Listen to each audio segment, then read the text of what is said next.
O Lord, is truth. Consecrate us in the truth. Alleluia, alleluia, alleluia, alleluia.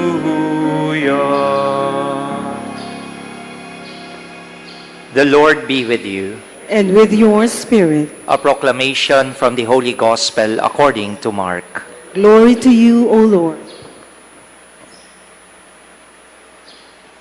Jesus came into the district of Judea and across the Jordan.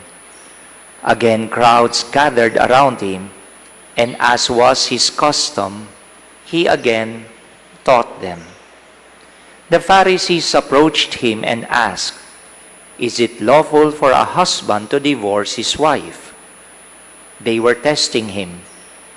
He said to them in reply, "What did Moses command you?" They replied, "Moses permitted a husband to write a bill of divorce and dismiss her." But Jesus told them, "Because of the hardness of your hearts, he wrote you this commandment. But from the beginning of creation, God made them male and female. For this reason, a man shall leave his father and mother and be joined to his wife, and the two shall become one flesh.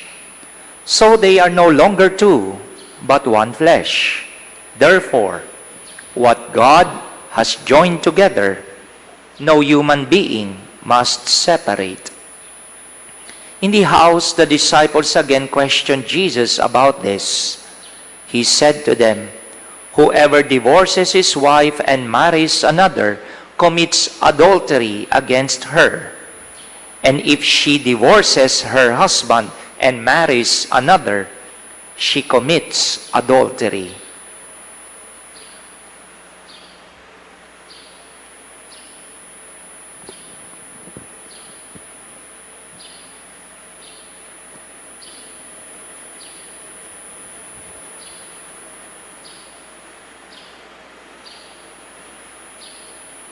Dear sisters and brothers, the Gospel of the Lord. Praise to you, Lord Jesus Christ. Good afternoon, sisters and brothers. Good afternoon, Father.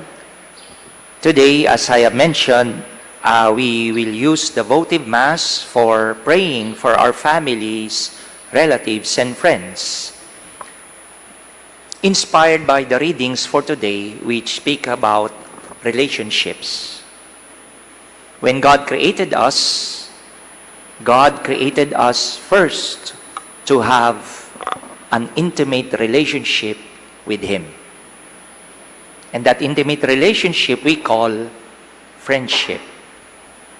And eventually for every human being, that friendship somehow would develop into a deeper kind of friendship which they call marriage. Marriage is not for everyone. I, for myself, priest, religious, we look into our friendship with the Lord into the service of the holy orders.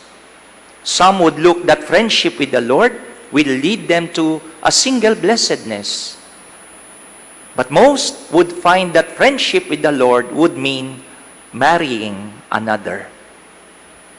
So in that we would somehow reflect that our lives are meant to have a relationship with God and with each other.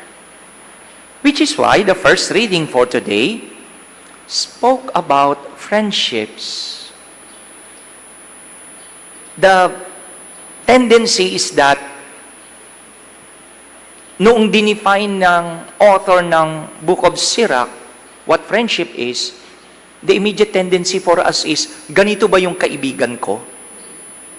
Where in fact, the readings for today invites us to look into ourselves. What kind of friends are we? Anong uri ba tayong kaibigan?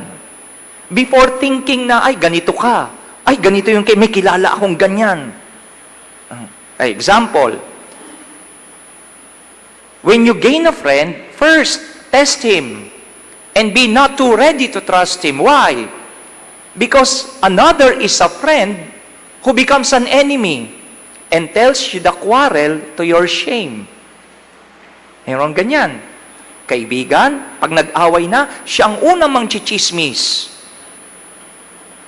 Bigla tayo nag-iisip, ay, may kilala ako niyan, Father. Wrong.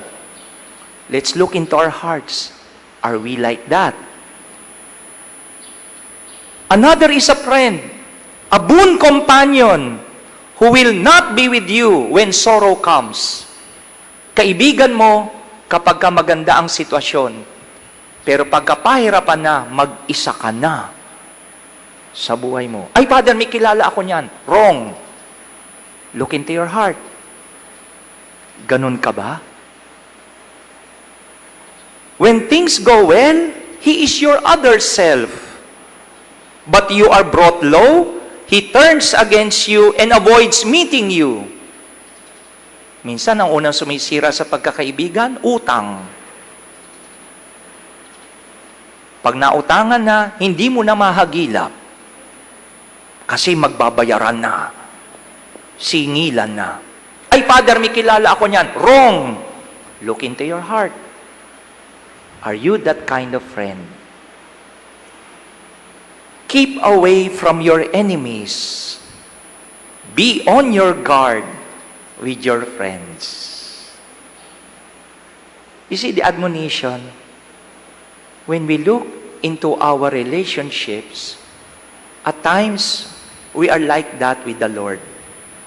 When everything goes well in our life, lagi tayong tumatawag kay Lord. Pero pagkapahirapan na minsan, nakakalimutan si Lord. At times, it's the other way around. When things go well, we think we are blessed. But when things go rough, we try to despise the Lord. What kind of friendships do we have with the Lord? Sisters and brothers, we are meant to cultivate an intimate relationship with God. Because in the end, being friends with God is becoming a faithful disciple of Him. We have a deep relationship with God. We have friendship with the Lord because He desires to be with us. Ganun makipagkaibigan ng Diyos. God will never abandon us. God will never abandon you, especially in moments that trials do happen in your life. All the more that you will feel the presence of God because you know God is faithful. You can find hope in the Lord because in the Lord we can say that our trust rests in Him. And so, sisters and brothers, it's good to ask ourselves today, what kind of friend am I with God? What friendship do I have with the Lord? Is my friendship with the Lord indicative with the kind of friendship that I have with people around me? Mabuting kaibigan ba ako ng Panginoon? O ginagamit ko lang ang Diyos batay sa pangangailangan ko?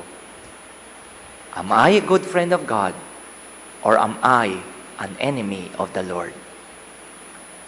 What kind of friend are you with God? Amen.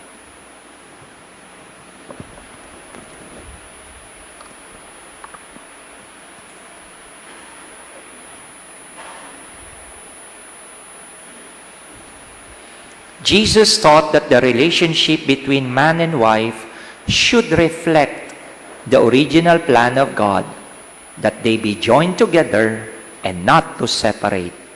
Let us pray that in our relationship with the Lord, in our friendship